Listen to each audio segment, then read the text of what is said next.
PDI Perjuangan menggelar Rakernas ketiga terkait strategi menghadapi Pileg dan Pilpres. Apakah juga membahas bakal calon wakil presiden pendamping Ganjar Pranowo? Kita akan sapa Ketua DPP PDI Perjuangan Eriko Sotarduga dan pengamat politik Universitas Paramadina Ahmad Hoirul Umam.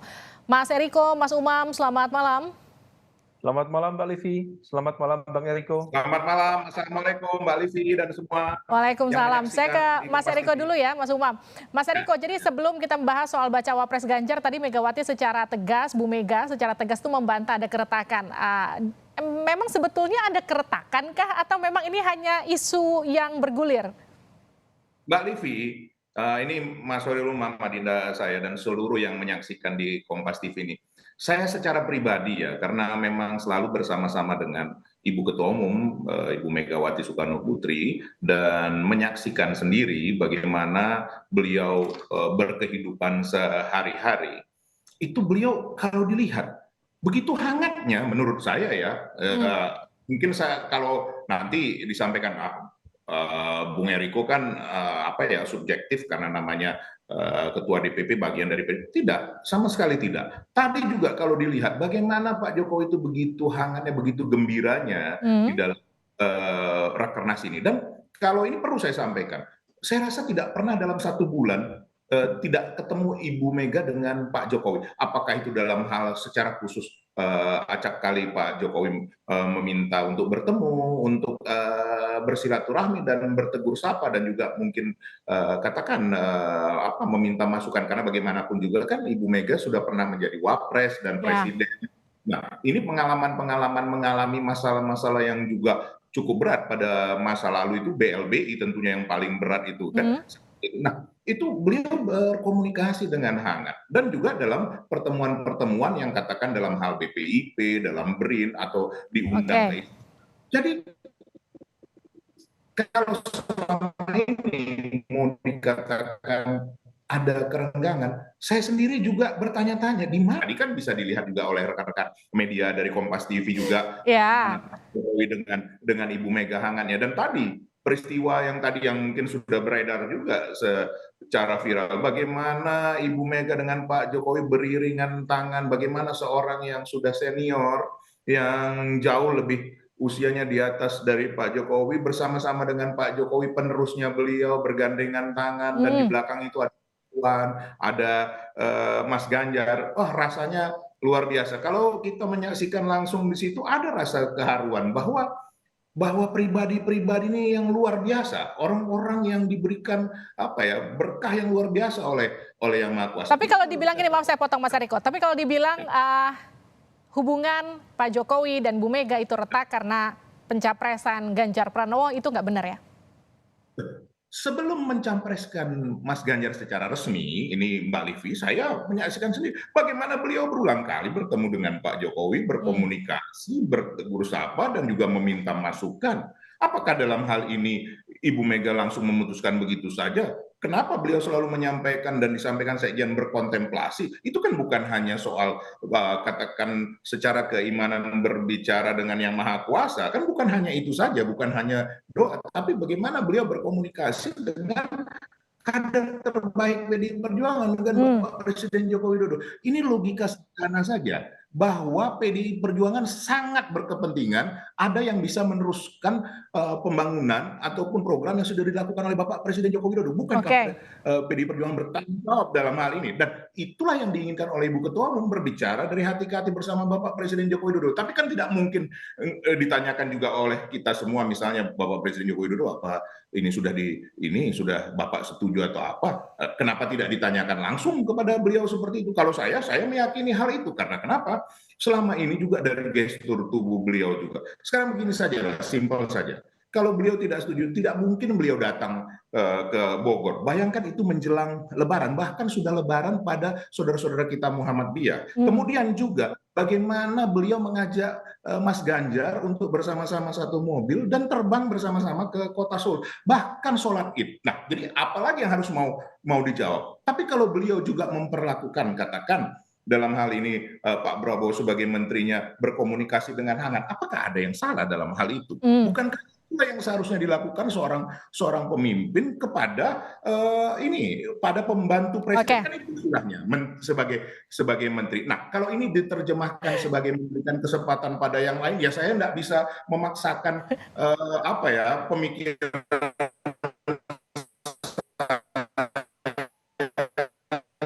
Oke. Mas Eriko, maaf ini sambungan Anda nampaknya Kami yes. kepada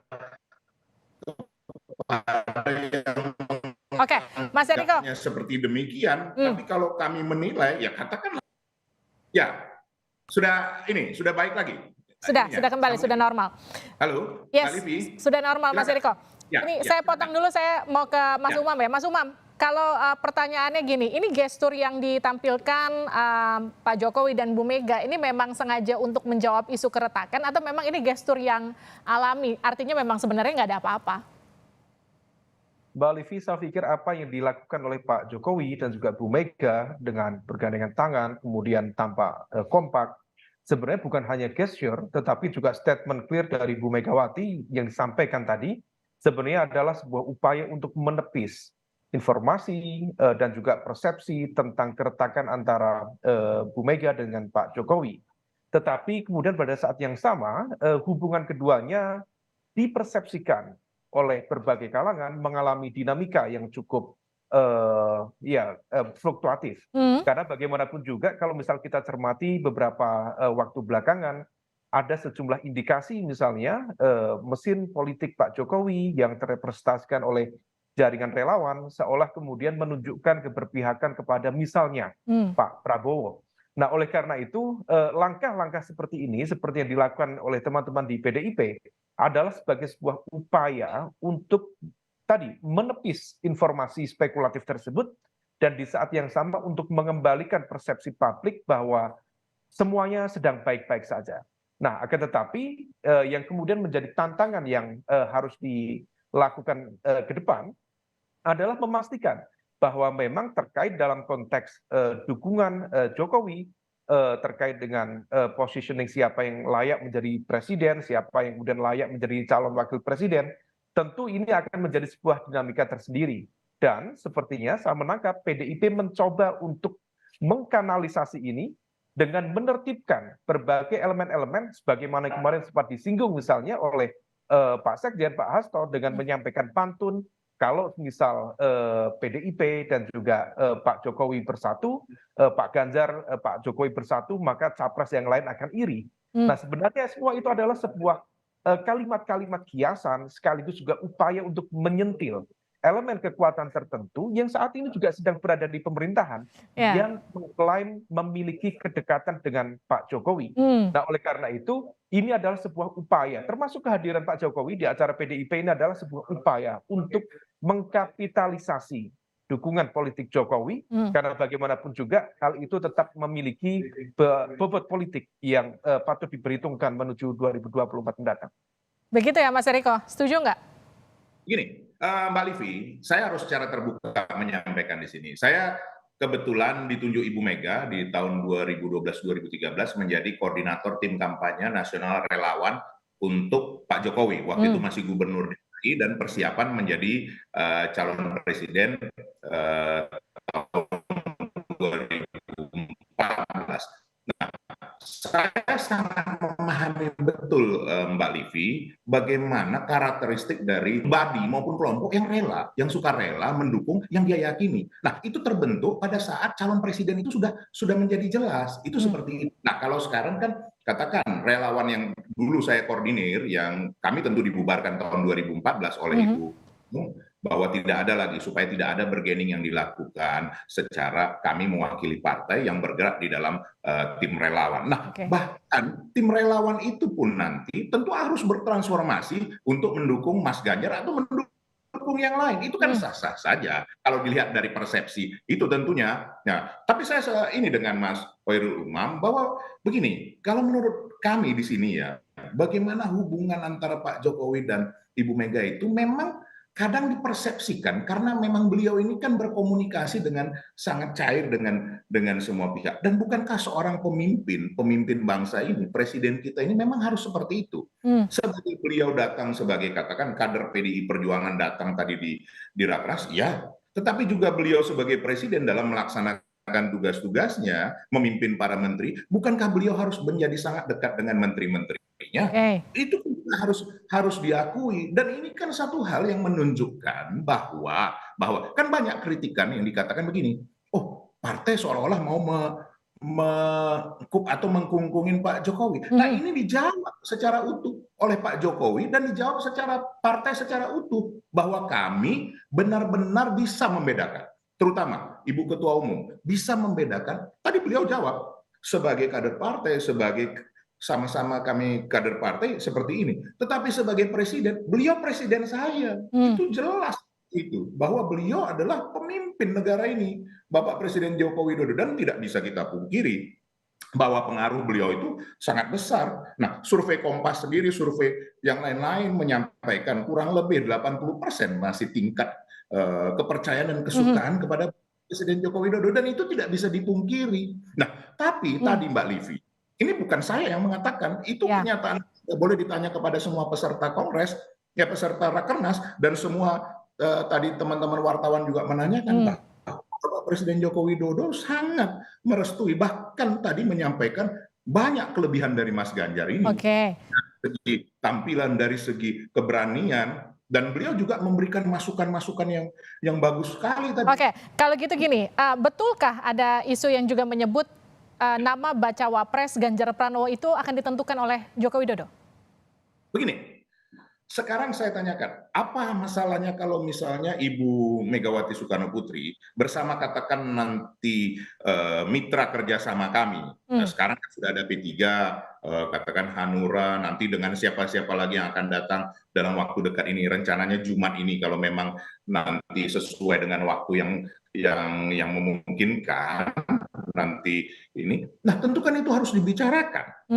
Itulah hikmatnya, itulah baiknya yang namanya musyawarah. Karena apapun juga, saya rasa Mas Hoiril Imam juga setuju bahwa calon wakil presiden ini juga sangat dibutuhkan saat ini untuk apa? Supaya elektabilitas itu dan juga pilihan rakyat itu betul-betul yang terbaik. Nah, ngomongin elektabilitas nih, kan sejauh ini elektabilitas dari sejumlah lembaga survei yang baru rilis nih ya, Mas Eriko ya. Ini kan elektabilitasnya Mas Ganjar itu kan agak turun ya dibanding dengan trennya Pak Prabowo yang mengalami kenaikan. Ini ada juga nggak strategi yang kemudian dibahas untuk menentukan cawapres tertentu di Rakernas tadi?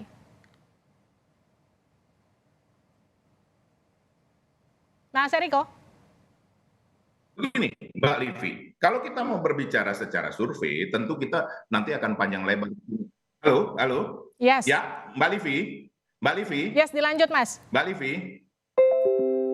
Yes, Mas Eriko dilanjut. Nah, udah ya, dengar ya. Nah, begini, kalau kita mau berbicara soal hasil survei, ya, kalau kita mau berbicara hasil survei ini berbeda-beda, Mbak Livi. Ini yang terakhir punya.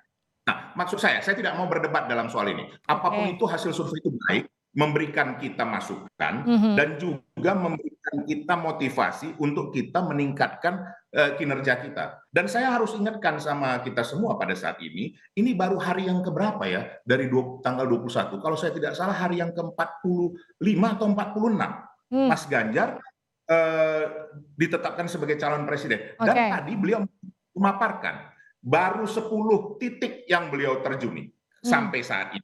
Nah, hasil surveinya seperti itu, kita sudah sangat bersyukur. Nah, proses ini yang saya mau sampaikan. Inilah nanti yang akan ditunggu masyarakat. Pasangan calon ini yang ini nanti siapa yang tepat. Dan nanti lihat, pasti hasil survei ini nanti ke depan ini akan mencocokkan. Misalnya Mas Ganjar dengan si A, Mas Ganjar dengan si B, Mas Ganjar dengan si C. Nah, hasilnya seperti apa? Kita tunggu, Mbak Livi. Baik, saya ke Mas Umam ya, Mas Eriko. Ini PDIP belum merilis siapa cawapres dari Ganjar Pranowo karena masih belum ada sosok yang tepat, atau masih menunggu teman di sebelahnya kemudian siapa tahu bisa merapat? Kalau kita cermati, sebenarnya ada upaya untuk wait and see, sambil kemudian mencoba untuk mengkalkulasikan kembali. Karena bagaimanapun juga di internal PDIP sepertinya ada beberapa pertimbangan, Mbak Livi. Misalnya, ada semacam keyakinan bahwa mesin politik PDIP bisa berjalan efektif ketika memiliki backup kekuatan dari kekuatan politik Islam. Dalam Ya, konteks ini tentu terrepresentasikan dari sejarah di pemilu 1955 dan 1971 yang waktu itu mendapatkan backup dari Masyumi dan juga dari Partai Nahdlatul Ulama pada waktu itu. Nah, oleh karena itu bisa difahami ketika kemudian beberapa waktu lalu muncul sejumlah nama dari background Nahdlatul Ulama seperti Kiai Haji Miftahul Akhyar, kemudian Kiai Nasaruddin Umar dan lain sebagainya. Tetapi di saat yang sama ada upaya untuk merekalkulasi kembali, terutama ketika mengakomodir nama-nama yang berasal dari mitra-mitra koalisi. Oleh karena itu, kemarin secara terbuka, PAN datang tetapi masih melakukan deal karena proposalnya jelas yang diajukan adalah Erick Thohir. Kemudian P3 sendiri juga sempat mengajukan proposal dengan nama Sandiaga Uno. Nah, oleh karena itu, ini adalah semua sebuah proses. Tetapi pada saat yang sama tadi terkait dengan klausul, ada satu kecenderungan di mana partai-partai mencoba untuk mencerna kembali. Karena klausul informasi spekulatif, mungkin Bang Yuriko tadi sudah menyampaikan, tetapi penentuan cawapres Pak Ganjar akan disampaikan, akan ditentukan oleh, dalam konteks ini adalah Ketua Umum PDIP, Ibu Megawati Soekarno Putri. Memang tidak ada yang salah, bagaimanapun juga PDIP memiliki hak veto karena memiliki golden ticket. hmm, Tetapi bagi partai-partai yang lain, terutama yang saat ini belum berada di koalisi bersama PDIP, hal itu bisa dianggap sebagai sebuah resisten karena mereka ingin ditreatment secara equal, secara oke. setara, tanpa kemudian diposisikan menjadi makmum di dalam konteks berkoalisi. Tentu ini menjadi sebuah dinamika tersendiri dan tidak mudah memang, tetapi bagaimanapun juga PDIP sepertinya akan mencoba terus untuk merekalkulasi itu untuk menemukan formula terbaik dalam konteks Pilpres di 2024 mendatang. Tetapi agak unik tadi Mbak Livi, ketika Mbak Puan ditanya siapa calon cawapres bagi Ganjar, Hmm, ada sejumlah nama mulai dari Pak Mahfud ya, MD, kemudian Pak Erik, ada juga Mas Ahaye. hmm, Tentu dengan sejumlah tafsiran, bisa saja yang disampaikan Mbak Puan ini adalah sebuah upaya untuk memecah kebekuan politik kebencian yang selama ini ada, sehingga kemudian bisa lebih solid di dalam konteks berdemokrasi, dan ini adalah sebuah kabar gembira. Meskipun di saat yang sama kita juga patut untuk mencermati, bisa saja itu hanya sekedar upaya untuk mengacak sinyal, hmm. sehingga kemudian pembacaan dari sejumlah kalangan menjadi terkaburkan di sana. Tetapi terlepas dari itu, bukan hanya di PDIP, tentu Anies Baswedan di Koalisi Perubahan, Pak Prabowo sendiri di Hmm. Koalisi Kebangkitan Indonesia Raya akan coba untuk mencari nama cawapres yang bisa memberikan insentif elektoral yang Oke, memadai dan di saat yang sama memberikan peluang menang lebih besar di 2024 mendatang. kita tunggu hitung-hitungannya nanti siapa yang kira-kira pas mendampingi Ganjar Pranowo. Terima kasih Mas Eriko, terima kasih Mas Umam sudah bersama saya di Sapa Indonesia malam.